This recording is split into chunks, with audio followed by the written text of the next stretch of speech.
how the core of your relationship, or the two couples, however, but over the last 11 months, how has that developed, changed, been stressed, been strengthened? Just kind of talk about that part of it. Ladies, you go first.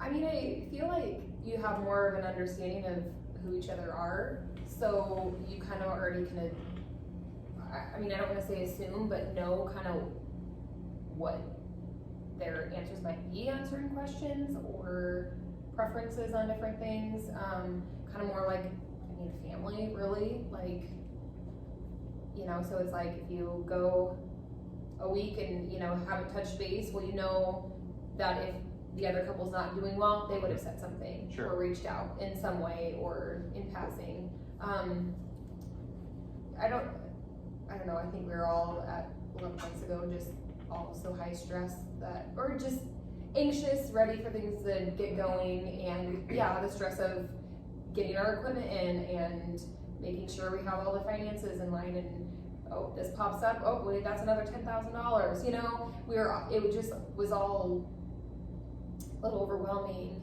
And I think now, yes, it still has its challenges, of course, and new things come up all the time, but I guess we can like manage through it a little better, and we know each other better. Sure. And I don't know, what do you guys think? Yeah, I mean, kind of like, I can't remember who said it, but you kind of know what each other's strengths are. So like, I'm so grateful that Lindsay likes to decorate the place and do all of that, because my house looks like people live there and we don't really decorate a whole lot. So it's good for her to, you know, she's like, oh, I've got this, I got a bunch of stuff and I went in and decorated. I'm like, great, that is wonderful.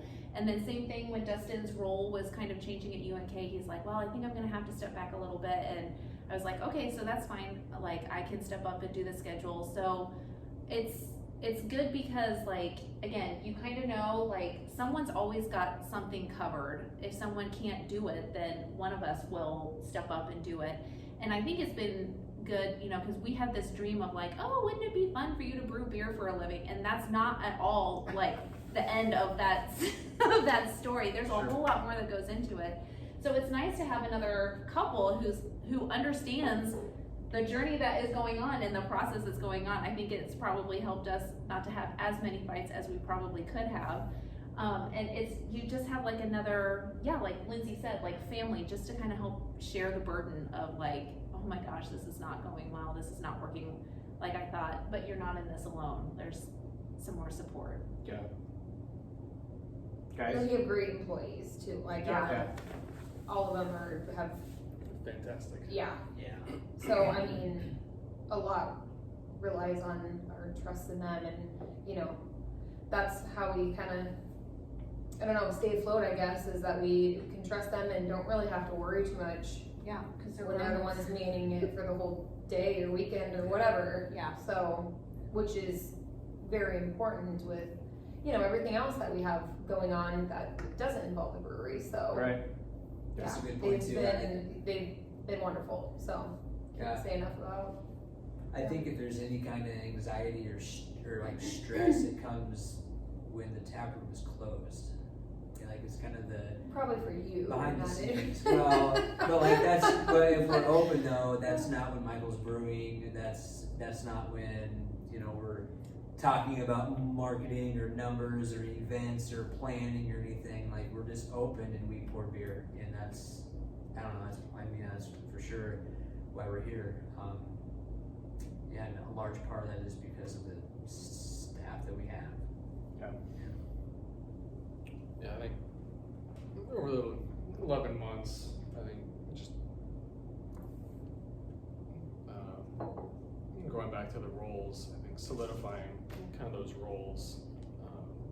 Obviously, I'm brewing and kind of doing the day-to-day stuff here at the tap room and brewery, trying to keep the beer fermenting and flowing, and still rely heavily on Dustin for his financial expertise and doing the books and the spreadsheets. You know, he starts talking about COGS and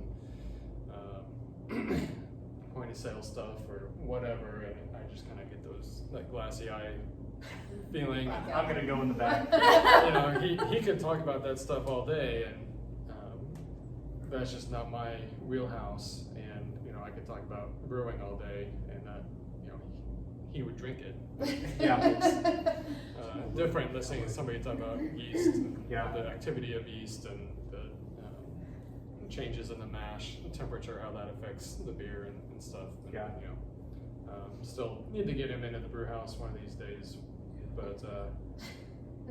Well, that's If I give a tour, I make sure that Michael's not in the because maybe half of it's right. doesn't matter if he's not there.